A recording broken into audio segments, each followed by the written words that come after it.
तुमचे डोळे, तुमचा चेहरा, तुमची बॉडी बोलत असते, पण भीती असते ना थोडीफार, कुठे ना कुठे नर्वसनेस असते. मोठ्या मोठ्या स्पीकरला पण असते.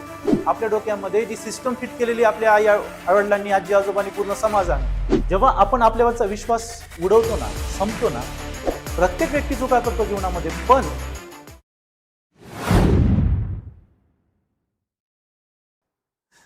ओके, आता या तिघांपैकी तुम्ही स्वतः कंपनी चालवताय, तुम्ही कुणाला सगळ्यात पहिले इम्प्रेस कुणाला बघून व्हाल?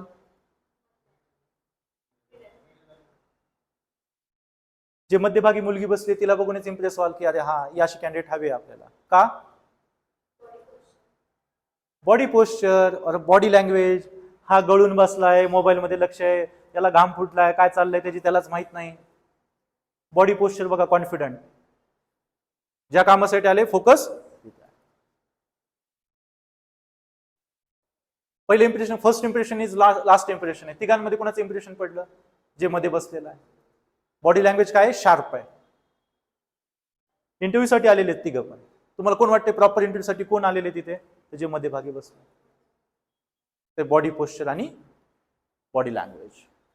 सो हा, जेव्हा आपल्याला बोलायचं तर आधी आपल्याला काय करायचंय? छोट्या छोट्या ग्रुप समोर बोलायला सुरुवात करायची. ठीक आहे. आता दुसरी गोष्ट, body language is also big part of public speaking.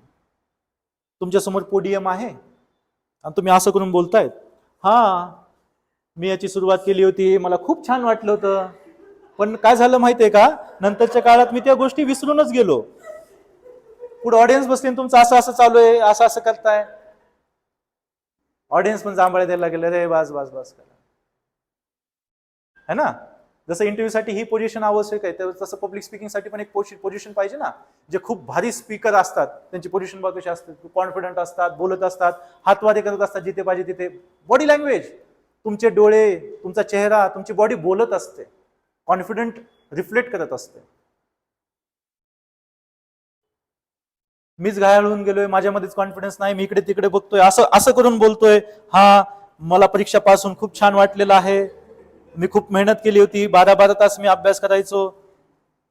काय काय काय झालं त्याने? इम्प्रेशन पडणार पुढच्यावर. बॉडी लँग्वेज मॅटर करता.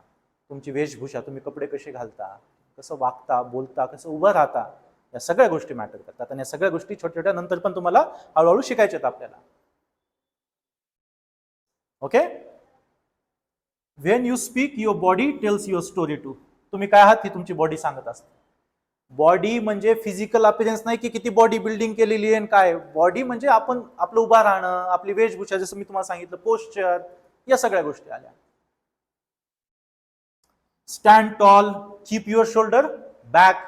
कधी पण छाती बाहेर पाहिजे, कधी पण छाती काय पाहिजे? बाहेर पाहिजे. हे बघा, असं समजा की इथून अशी बाहेर ताकद लावताय तुम्ही. आता तुम्ही मगाशी बसला होता ना, असं आता 2 मिनिटं फक्त ऐकत असं बसा, तुम्हाला कॉन्फिडन्स कसं वाटतंय बघा स्वतःपर्यंत. थोडी छाती बाहेर काढा, असं वाटेल की तुम्ही काहीतरी जगामध्ये आलाय, काहीतरी चांगलं आहे. छाती अशी बाहेर काढा, ताट बसा, ताट. शाळेत लोक सर बोलायचे कुंभे घालायचे आम्हाला पाठ. का? ताट बसणं आवश्यक आहे. कसं वाटतं? येतो का नाही कॉन्फिडन्स? काहीतरी असं, काहीतरी आपल्या हातामध्ये असं वाटतं, असं confidence. So keep your shoulder back and make eye contact with your audience. असं चालेल का?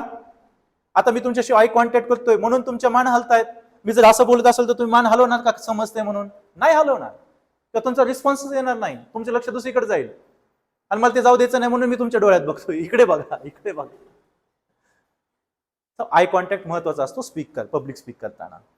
So it shows confidence even if you are feeling a bit shaky inside. आणि मधून घाबरलेले मोठे मोठे वक्ते सुद्धा मधून थोडेसे घाबरलेले असतात. प्रत्येक जण असतो घाबरलेला थोडाफार, पण शेवटी त्याला ओव्हरकम करावं लागतं. आणि ओव्हरकम कशाने होतं? Knowledge, confidence, self esteem. Knowledge म्हणजे ज्या गोष्टीवर बोलायचंय, मला माहिती आहे त्या गोष्टीवर कसं बोलायचंय, मी क्लिअर आहे, पण भीती असते ना थोडीफार, कुठे ना कुठे नर्वसनेस असते. मोठ्या मोठ्या स्पीकरला पण असते, ज्यांनी ज्यांच्या बुक्स विकल्यात मिलियन्स ऑफ कॉपीज, ते पण भीतात बोलायला आणि ते स्वतः ऍक्सेप्ट पण करतात. पण ते लगेच काय करतात? डीप ब्रीथ करतात, व्हिज्युअलाइज करतात की सगळी ऑडियन्स खुश आहे, सगळे टाळ्या वाजवत आहेत माझ्यासाठी, आणि एकदम चांगल्या पद्धतीने तो जे काही प्रोग्राम आहे तो व्यवस्थित संपन्न झाला. तसंच होतं त्यांच्यासोबत. नाहीतर नर्वसनेस सगळ्यांसोबत असतेच ना. तुम्ही एखाद्या मोठ्या एक्झामिनेशनच्या इंटरव्ह्यूला गेलात, नर्वसनेस नसेल, किती पण चांगला अभ्यास केला तर थोडंफार चालत राहतं. सो जेस्चर तुम्हाला यूज करायचे बोलताना, जसं की हात वगैरे हलवणं आहे, एकदमच हलवत हात असा करत बोलणं आहे असं नाही. जिथे गरज आहे, जिथे आपण होतं इम्पॉर्टंट वाटते तिथेच बोलणं, नाही तर ते बोलणं कमी, डान्स जास्त होऊन जाईल. चला नाव आता तुम्हाला काय करायचंय, जेव्हा पण पब्लिक स्पीकिंग करताय तुम्हाला टास्क घ्यायचे, तिथं पण बोलायचंय आणि वेगवेगळ्या ठिकाणी मी तुम्हाला बोलायला लावणार आहे. टास्क देऊन विविध ठिकाणी तुम्हाला बोलायला लावणार आहे, तुम्हाला बोलायचंय. भले ती तुमची शाळा असेल, कॉलेज असेल, गणपती मंडळ असेल, नाहीतर काही असेल, तुम्हाला बोलायचं. तर त्यासाठी तुम्हाला काय काय करायचं, माइंड मॅप तयार करायचा.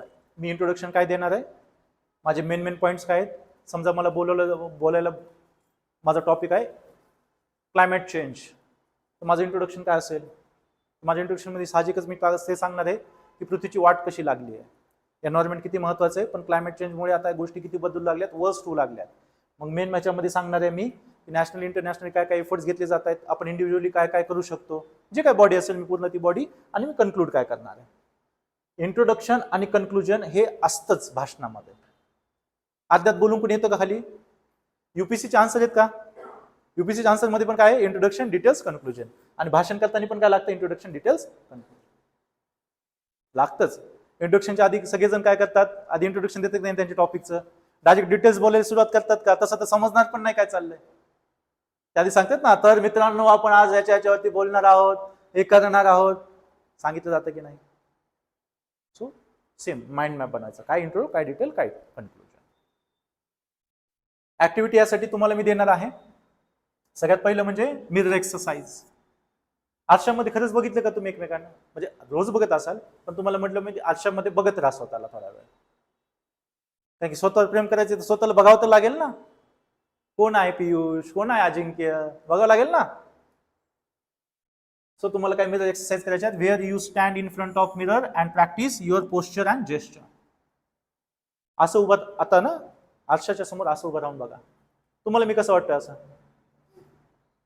सर आता असं असेल तर हा छान. मॅटर करतं की नाही थोडंसं झुकणं आणि थोडं हे असणं, मॅटर करतं की नाही? यस.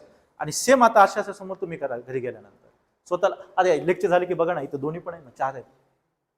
असं उभा राहा आणि असं करा, हा बघा.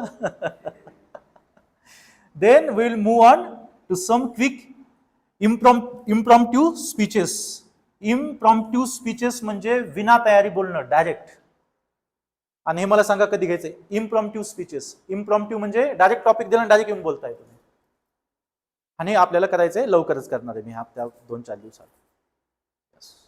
सरप्राईज हा, त्याचं सांगणार नाही मी तुम्हाला. डायरेक्ट टॉपिक, डायरेक्ट समोर येणं आणि बोलणं. 1 ते 2 मिनिटं, 10-20 मिनिटं, 1 ते 2 मिनिटं ही प्रॅक्टिस करू तर तुम्ही स्वतःची ती भीती काढाल मनातली, ती लाज निघून जाईल.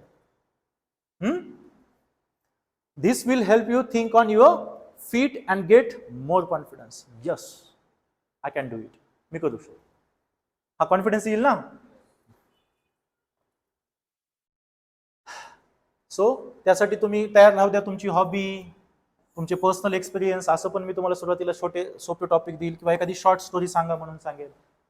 आणि जे ऑनलाईन बघताय त्या सगळ्यांना माझं सांगणं आहे की ह्या सगळ्या एक्सरसाइज, याच्या आधी सांगितलेले एक्सरसाइज आणि ह्या लेक्चरच्या नंतर जे पीडीचे सेशन आहेत त्याचे एक्सरसाइज तुम्ही तुमच्या फॅमिली, मित्र परिवारासोबत करा. स्वतःहून 4 मित्रांना गोळा करा, ऐका रे मला बोलायचंय, ऐकायला लावा, त्याला बळजबरी ऐकायला लावा. सगळ्यांना बोलायला लागा. आधी 4 लोकांसमोर बोला, मग 10 लोकांसमोर बोला. एखादं फॅमिली फंक्शन असेल, कुणाचं लग्न असेल, जा स्टेजवर बोला. हॅलो हॅलो, सगळ्यांनी व्यवस्थित बसून घ्या, जेवण केल्याशिवाय जाऊ नका. हा यस, जेवणामध्ये हे सुद्धा दिलंय, ओ मावशी जेवण केल्याशिवाय जाऊ नका. हा, कॉन्फिडन्स येतो. चला, तर फायनल थॉट्स कन्क्लूड करायचे आता आपल्याला. तर आपण आधी बघितलं होतं स्ट्रेंथ आणि विकनेस. विकनेसला स्ट्रेंथ मध्ये बदलायचं आपल्याला. मग आपण आपले आयडल्स बघितले होते. आयडल्स बनवायला घेतले सगळ्यांनी, झालं, ग्रेट. आणि ती पण कंटिन्यू चालणारी प्रोसेस आहे, ती कधी बंद होणार नाही. जे पण ह्या गोष्टी त्या बंद होणार आहेत का कधी? हे मरेपर्यंत, म्हातारपणापर्यंत आणि मरेपर्यंत चालणार आहेत. आणि तोपर्यंत आपला विचार करा, तोपर्यंत आपल्यामध्ये डेव्हलपमेंट होत राहणार. कसे होऊ आपण, कसे असू आपण. त्यामुळे हिला कंटिन्यू प्रोसेस म्हणून घ्या.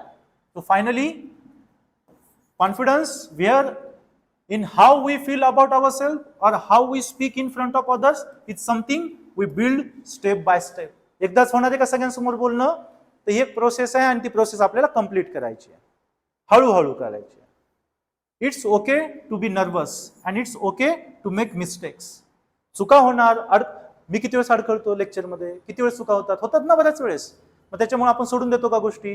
नाही, वापस त्याला ओव्हरकम करून वापस पुढे जावं लागतं. जगामध्ये असं कोणी व्यक्ती आहे का ज्याच्याकडून चुका होत नाहीत? आईन्स्टाईनकडनं चुका नसतील का झालेल्या? यस. छत्रपती शिवाजी महाराज, डॉक्टर बाबासाहेब आंबेडकर, महात्मा फुले, छत्रपती संभाजी महाराज यांनी चुका नसतील केल्या जीवनात कधीच? प्रत्येक व्यक्ती चुका करतो जीवनामध्ये, पण तो त्याला जर ओव्हरकम करून पुढे जातोय तर तो बनतो ग्रेट पर्सन, तो बनतो महान व्यक्ती. Okay. What's important is that we keep trying and we keep believing in our self. स्वतःवरचा विश्वास नका कधी घालू. ही जी लाईन आहे ना, बिलिव्हिंग इन अवर सेल्फ किंवा बिलिव्हिंग इन युअर सेल्फ, जेव्हा आपण आपल्यावरचा विश्वास उडवतो ना, संपतो ना, तर सेल्फ इस्टीम गेली, कॉन्फिडन्स गेला, पर्सनॅलिटी डाऊनवर्ड्स. स्वतःवर विश्वास असणं. तुम्ही कोणत्या पण गोष्टीवर विश्वास कधी टाकता? जेव्हा ती गोष्ट तुम्हाला माहित असते, त्याच्याबद्दल तुम्ही कॉन्फिडंट असता. मग स्वतःवरती जेव्हा कॉन्फिडंट, तेव्हा स्वतःवरती विश्वास असेल की नाही? एवढं सिंपल गणित आहे. स्वतःला ओळखा तर स्वतःवरती विश्वास निर्माण. तर सेल्फ इस्टीम इम्पॉर्टंट आहे. सेल्फ इस्टीम म्हणजे काय? स्वतःची रिस्पेक्ट करणं, स्वतःच्या कलागुणांची रिस्पेक्ट करणं. कलागुण आहेत की नाही सगळ्यांमध्ये? तुमच्या वेगवेगळे आहेत की नाहीत? छोटे मोठे आहेत की नाहीत? बस त्याचा रिस्पेक्ट करा की मी आहे आणि मला ह्या गोष्टी जमतात. स्वतःची रिस्पेक्ट करणं, सेल्फ इस्टीम. सेल्फ इस्टीम काय आहे की नाही? तर ते सेल्फ इस्टीम म्हणजे now let's get started on this activities.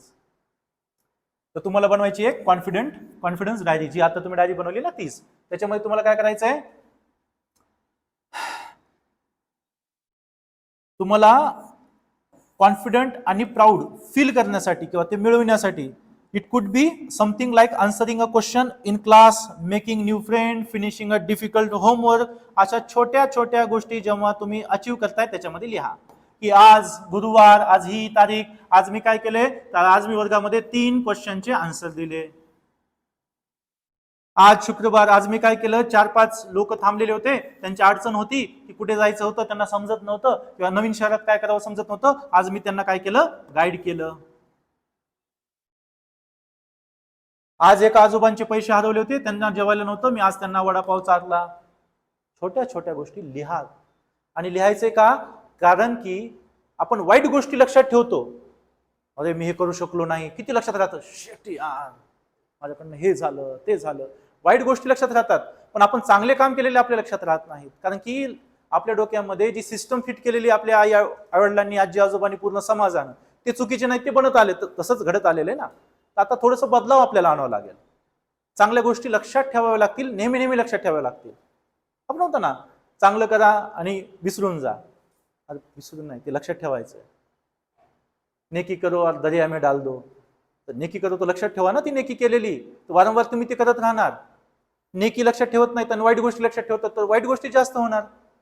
तर छोट्या छोट्या जे पण चांगल्या गोष्टी, तुमची डायरी, तुमचा सगळ्यात जवळचा मित्र आता कोण आहे, ती डायरी. तर त्या डायरीमध्ये खास एक सेक्शन ठेवा तुमच्या अचिव्हमेंट, छोट्या छोट्या. आज मी हे केलं, आज मी ते केलं. आणि मग बघा हळूहळू त्या लाईन्स पण चांगल्या होत राहतील, त्याच्या अचिव्हमेंट्स पण मोठ्या मोठ्या होत राहतील. लाईफ बदलेल. ती डायरी संपली, लगेच दुसरी घ्या. जीवनात काय घ्या नका घेऊ, पण डायरी घ्याच. ठीक आहे? कराल हे सगळं? क्लिअर?